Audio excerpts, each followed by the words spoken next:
लोकसभा चुनाव 2024 मुहाने पर है। हम आर कन्या महाविद्यालय में हैं। कम पढ़े लिखे होते हैं, ये तो हम सब। जो नेता लोग होते हैं वो अपने बच्चों को प्राइमरी स्कूल में नहीं पढ़ाते, बच्चों को भी वहाँ पढ़ाइए। हरदोई में 2 लोकसभा क्षेत्र हैं, हरदोई और मिश्रिक। यहाँ राजनीति के क्षेत्र में महिलाओं की भी उतनी भागीदारी होनी चाहिए जितनी कि एक पुरुष की होती है। क्योंकि अभी तक जो वैकेंसी निकल रही है उसमें सही से पेपर नहीं हो पाने तो बेरोजगारी बढ़ती जा रही है। जब धर्म की वजह से वोट देते हैं, कहीं ना कहीं आगे चल के उनके ही बच्चों को परेशानी होने वाली। अपने हिसाब से सोचिए कि कौन सही है कौन गलत है।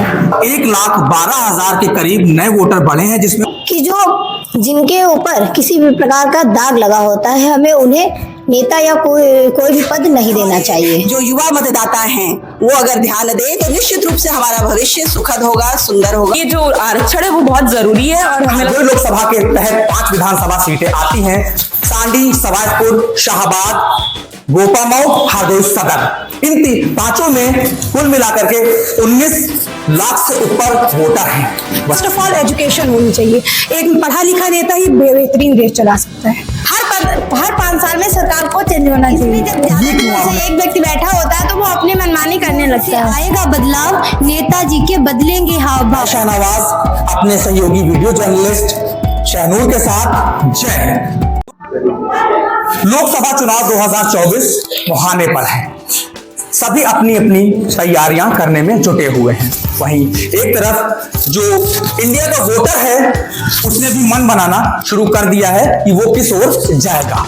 अब मैं आर कन्या महाविद्यालय में हूं, जहां पे कुछ नए वोटर्स हैं। उनसे मैं जानूंगा कि वो इस बार क्या सोच करके अपना वोट देंगे। 2 लोकसभा सीट है। हरदोई लोकसभा के तहत 5 विधानसभा सीटें आती हैं। सांडी, सवायपुर, शाहबाद, गोपामऊ, हरदोई सदर। इन पांचों में कुल मिलाकर के 19 लाख से ऊपर वोटर हैं। वहीं मिश्रिक लोकसभा की अगर बात की जाए, बिलग्राम मल्लावा, बालामऊ, संडीला के साथ सीतापुर की मिश्रिक सीट और देहात के तहत बिल्हौर सीट आती है।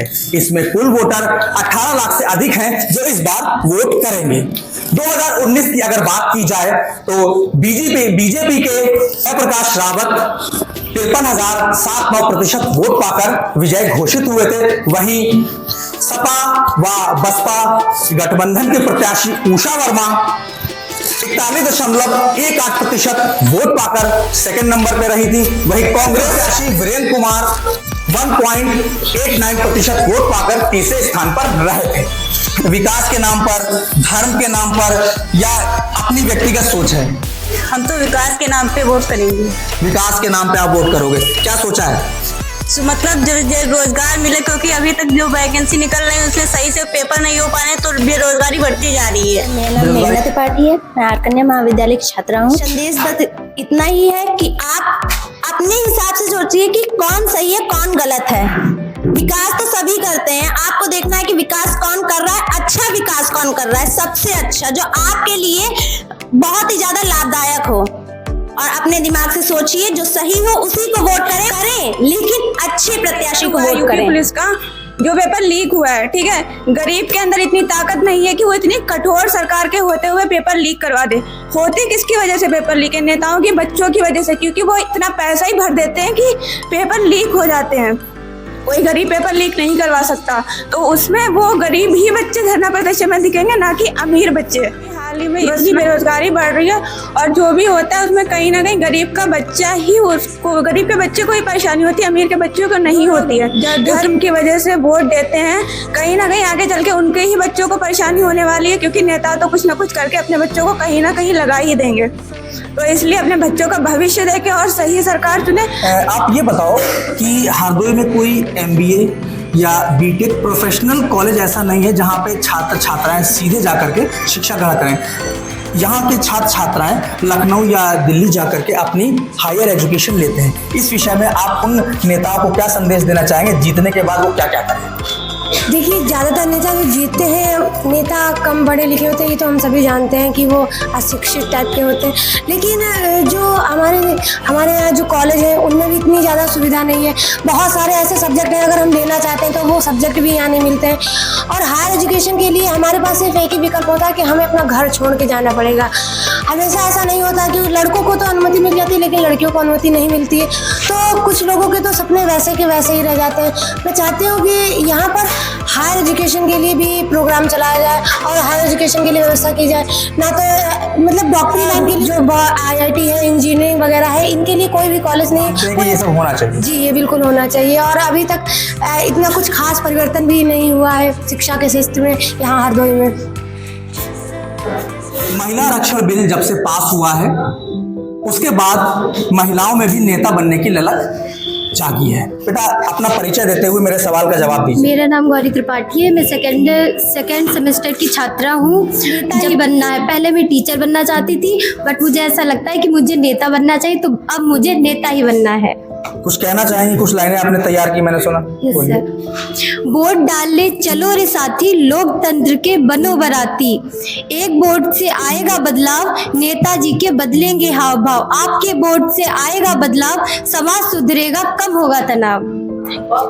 एक नेता बनना है। पहले तो मैंने शिक्षक बनने को सोचा था लेकिन अब मुझे नेता ही बनना है। महिला अगर जिद पे आ जाए तो क्या नहीं कर सकती, इसका इतिहास गवाह रहा है। आधी आबादी भारत की जी महिलाएं, उन्हीं से हमारा मान है, उन्हीं से हमारा सम्मान है।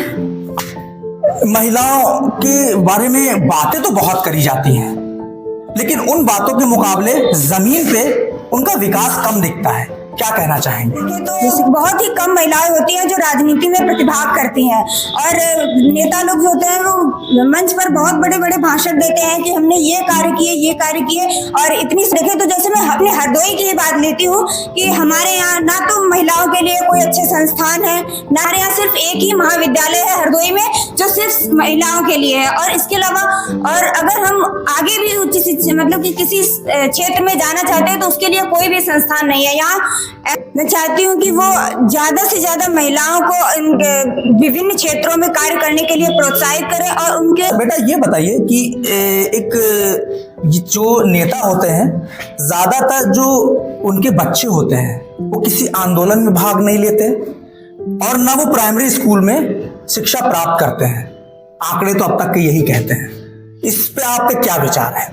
जो नेता लोग होते हैं वो अपने बच्चों को प्राइमरी स्कूल में नहीं पढ़ाते। अगर वो लोग ये हम लोगों के लिए सुविधा करते हैं कि हम मतलब जो विद्यार्थी है उनके लिए मिड डे मील बांटेंगे, ये करेंगे वो करेंगे। शिक्षा के क्षेत्र में हम शिक्षा के क्षेत्र में भी नेता लोग कहते हैं कि हम बहुत विकास कर रहे हैं। तो मतलब अगर विकास कर रहे हैं तो अपने बच्चों को भी वहाँ पढ़ाइए। हम लोग जब पढ़ सकते हैं तो उनके बच्चे क्यों नहीं पढ़ सकते यहाँ पे। बाकी अपने बच्चों को विदेश में और ऐसी जगह पढ़ाते हैं मतलब बड़ी बड़ी जगहों पर, ताकि उनके बच्चे और ज़्यादा होशियार हो सके। अगर मान लो कर रहे हैं आप विकास, आप करवा रहे हैं शिक्षा के लिए व्यवस्था, तो अपने बच्चों के लिए भी करवाइए। अगर आप अपने बच्चों को वहाँ एजुकेशन देंगे तो हम लोगों को भी उम्मीद होगी कि हमें भी अच्छी एजुकेशन मिलेगी। छात्रा के जो विचार थे, सीधा सा कहना यह है कि जो नेता बड़ी बड़ी बातें करते हैं वो अपने घर में चरितार्थ करें। अगर वो मिड डे मील देते हैं, इस प्राइमरी स्कूल्स में ड्रेस बांटते हैं, तो वो अपने बच्चों को वो ड्रेस क्यों नहीं पहना सकते? देखा है कि पिछले कुछ सालों में जो लोग चुनाव लड़ रहे हैं, अगर उनका रिपोर्ट कार्ड, उनकी जीवनी अगर पढ़ी जाए तो कहीं ना कहीं उन पे दाग लगा होता है। आप क्या मानते हो कि दागी प्रत्याशियों को चुनाव में मौका देना चाहिए या उनको कहना चाहिए भैया पहले अपने दाग हटा के आओ उसके बाद चुनाव लड़ना? पहले अपना परिचय दीजिए फिर मेरे सवाल का जवाब दीजिए। मेरा नाम मुस्कान गुप्ता है। मैं BA पंचम सेमेस्टर की छात्रा हूँ आर कन्या महाविद्यालय से। Very good. मैं ये कहना चाहती हूँ कि जो जिनके ऊपर किसी भी प्रकार का दाग लगा होता है, हमें उन्हें नेता या कोई भी पद नहीं देना चाहिए, क्योंकि उनको अगर हम कोई पद देंगे तो वो ये सोचेंगे कि अब तो मुझे पावर मिल गई है तो मैं कोई भी काम कर सकता हूँ। और दागी प्रत्याशियों को वोट देंगे और वो जीत जाएंगे तो कहीं ना कहीं वो पावर में आएंगे, वो सिस्टम में आ जाएंगे और वो फिर और चीजों को गलत करेंगे तो निश्चित रूप से भ्रष्टाचार बढ़ेगा। बेटा क्या नाम है आपका? पानी में शालिनी अवस्थी। शालिनी। मैं BA थर्ड ईयर की छात्रा हूँ और मैं यही कहना चाहूँगी कि अपने ऊपर क्या आप सोचते हो, किस हिसाब से, किसी के कहने पे वोट मत दीजिए कि आप पर्सनल क्या सोचते हो, क्या फीलिंग रखते हो, सच्चाई पे वोट दीजिए, विकास पे वोट दीजिए, बस नहीं। शहर के लोग पढ़े लिखे होते हैं, लेकिन इतिहास गवाह है कि शहर का वोट प्रतिशत कम रहता है, गांव का प्रतिशत ज्यादा रहता है, वो लोग वोटिंग ज्यादा करते हैं। इस विषय में आप शहर वासियों को क्या संदेश देना चाहिए? शहर वाले ठीक है, आप सोच रहे हो कि हम अपने आप में बहुत सक्षम है, नहीं डालेंगे, ठीक है, कोई बात नहीं। आप अपने लिए नहीं, कम से कम अपने लिए तो हर कोई सोचता है, स्वार्थी तो हर कोई होता है, लेकिन मैं कहूँगी कि आप किसी और के लिए कुछ करके देखिए, अच्छा लगेगा। इस छात्रा ने तो दिल ही जीत लिया। कुछ अपने लिए तो सब करते हैं, कुछ दूसरों के लिए भी किया जाए। वोट अपने लिए नहीं, समाज के लिए दीजिए, लेकिन वोट जरूर दीजिए। आपका शुभ नाम क्या है? मेरा नाम शक्ति मिश्रा है।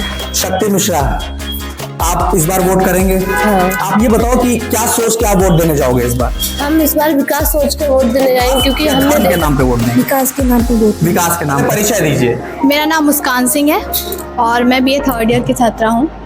उधार हुए जैसे स्कूल में ही देख लिया, हम लोग को स्मार्टफोन मिले हैं, जो कि अभी तक बहुत सारे बच्चे थे मेरी क्लास में जो टीचर्स लेना चाहती थी, ऑनलाइन क्लासेस नहीं ले पाते थे, क्योंकि उनके। छात्रा ने बहुत अच्छी बात कही, जो स्मार्टफोन जो मिला है उसका सदुपयोग करें तो कहां से कहां पहुंचा जा सकता है। क्योंकि मेरा नाम दिशा सिंह है, मैं BA 2nd ईयर की छात्रा हूँ और मैं एक शिक्षक बनना चाहूँगी। महिलाओं की हालत में उतना सुधार नहीं है जितना कि होना चाहिए, और राजनीति के क्षेत्र में महिलाओं की भी उतनी भागीदारी होनी चाहिए जितनी कि एक पुरुष की होती है।